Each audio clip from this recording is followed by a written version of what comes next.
بسم اللہ الرحمن الرحیم۔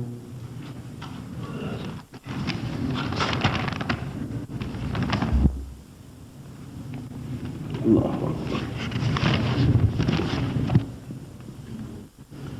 یہ آیت نکل ان الذین لا یرجون لقاءنا واطمأنوا بها۔ اس دنیا میں انسان کی سب سے بڑی خواہش اور سب سے بڑا پروگرام اللہ تعالیٰ سے ملاقات کا ہے۔ قرآن مجید میں اس کی طرف بار بار اشارہ کیا گیا ہے۔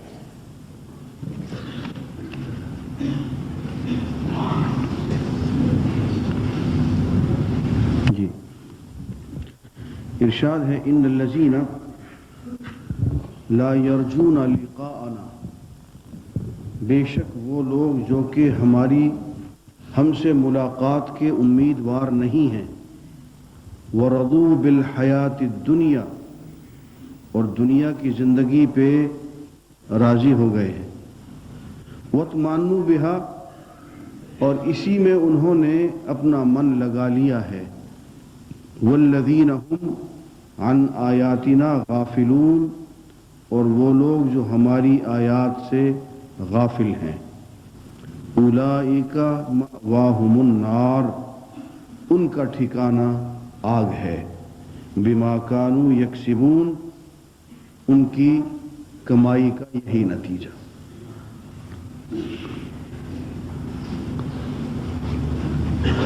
اللہ سے ملاقات کے امیدوار نہیں ہیں، یہاں دنیا میں جو کچھ انہیں مل گیا یا ملنے والا ہے یا جس کا وہ پروگرام بنا رہے ہیں اسی میں مگن ہو گئے، آگے کا کوئی پروگرام نہیں۔ اللہ تعالیٰ سے ملاقات کی نہ خواہش نہ امیدواری،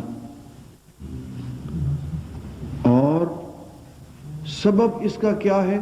عن آیاتنا غافلون، کہ ہماری ان آیات سے غافل ہیں جو ہم نے اپنے نبی کے ذریعے ان تک پہنچائی، ان آیات سے غافل ہیں، اس لیے دنیا میں مگن ہیں اور ہم سے ملاقات کے امیدوار نہیں رہے، ان کا ٹھکانہ جہنم ہے۔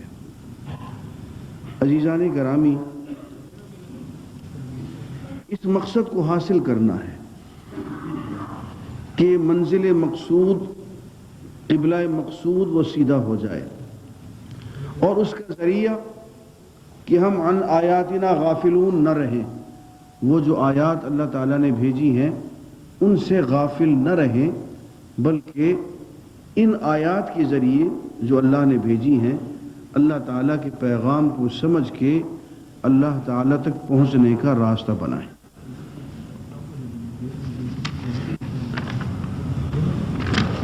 قرآن مجید میں حضور اکرم صلی اللہ علیہ وسلم کی رسالت کا ایک منہ بولتا ثبوت دیا گیا ہے،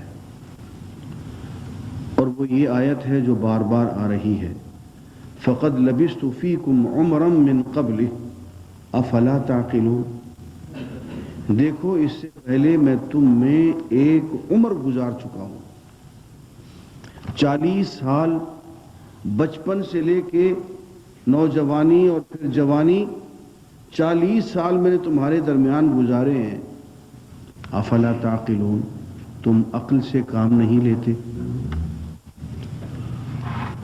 ہر نبی کی زندگی ایک خاص ڈھب کی ہوتی ہے،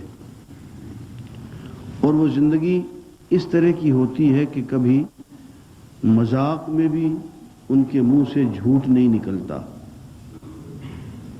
کبھی امانت میں خیانت نہیں ہوتی، سچائی میں اور امانت میں وہ اپنی مثال آپ ہوتے ہیں۔ آپ یہ دیکھیں کہ حضور اکرم صلی اللہ علیہ وسلم پہ لوگوں نے ہر قسم کا الزام لگایا، کہا کہ شاعر ہے، شاعر آ گئے، انہوں نے کہا نہیں یار شعر ویر تو آتا نہیں ان کو، شاعری تو نہیں آتی اس شخص کو۔ اچھا تو ساحر ہے، تو ساحر آ گئے، جادوگر لوگ، وہ بیٹھے، انہوں نے گپ شپ کی، انہوں نے کہا وہ سحر کی تو جادو کی تو الف بے بھی نہیں آتی ہے شخص کو، کس چکر میں ڈالا ہوا؟ انہوں نے کہا اچھا تو سحر زدہ ہے، اس پہ کسی نے جادو کر دیا۔ اور پھر آگے دیکھنے کے لیے انہوں نے کہا جادو کا تو کوئی اثر نہیں ہے ان پہ، کہا اچھا پھر مجنون ہے۔ ماہرین نفسیات آ گئے اس دور کے سیانے، انہوں نے بات دی، انہوں نے کہا ہم سے بھی زیادہ عقل مند آدمی ہے، تم مجنون کہتے ہو، تم خود مجنون ہو گے۔ ایک سے ایک الزام لگاتے چلے گئے، لیکن عزیزان گرامی نبی کا معجزہ دیکھیں، کسی نے کبھی یہ الزام نہیں لگایا کہ محمد صلی اللہ علیہ وسلم نے جھوٹ بولا، یا محمد صلی اللہ علیہ وسلم نے کسی کے پیسے کھا لیے، یا محمد صلی اللہ علیہ وسلم کا کسی لڑکی سے تعلق ہے۔ وہ جو ذاتی قسم کی باتیں ہو سکتی ہیں، ذاتی کردار کی، وہاں تک پہنچنے کی کسی کو جرت نہیں ہوئی۔ بڑے سے بڑا الزام لگایا ہے تو کس چیز پہ لگایا ہے؟ دین پہ لگایا ہے۔ سحر کس کو کہا؟ اس کلام کو کہا۔ شاعری کس کو کہا؟ اس کلام کو کہا۔ جنون کس کو کہا؟ اس کلام کے لیے بھاگ دوڑ کو کہا۔ لیکن حضور اکرم صلی اللہ علیہ وسلم کے ذاتی کردار پہ ایک جملہ بھی نہیں کہہ سکے۔ ابو سفیان جب گیا نا اپنے قافلے سمیت قیصر روم کے پاس، تو قیصر روم نے بہت سوالات پوچھے، اس میں حضور کے ذاتی کردار کے بارے میں بھی بہت سی باتیں پوچھی، تو وہ بتاتا چلا گیا۔ اس نے کہا جی کسی چیز پہ انگلی نہیں اٹھائی جا سکتی۔ بعد میں ابو سفیان نے کہا کہ میرا بہت جی چاہتا تھا کہ میں محمد پہ جھوٹ بولوں اور آپ کی ذات پہ میں کیچڑ اچھالوں اور گندے الزامات لگاؤں، لیکن مجھے ڈر یہ تھا کہ میرے جو اپنے ساتھی پیچھے کھڑے ہوئے ہیں نا قبیلے کے، یہی مجھے ٹوک دیں گے اور یہی ذلیل کر دیں گے کہ بکواس کرتے ہو، بند کرو، یہ کیا کہتے ہو۔ اختلاف اپنی جگہ پہ ہے، لیکن ذاتی کردار تو تم ایسا نہیں کہہ سکتے۔ کہتے مجھے اپنے ساتھیوں سے ڈر تھا کہ یہ مجھے ذلیل کر دیں گے، ورنہ جی میرا بہت چاہتا تھا کہ میں ان پہ الزامات لگاؤں۔ تو اس بات کو شہادت ٹھہرا کے قرآن مجید میں کہا گیا فَقَدْ لَبِثْتُ فِيكُمْ عُمْرًا مِّن قَبْلِ، میں اس سے پہلے تم میں ایک عمر گزار چکا ہوں، افلا تعقلون، تم عقل سے کام نہیں لیتے۔ نبی کی زندگی اس کی نبوت پہ سب سے بڑا ثبوت ہوا کرتی ہے۔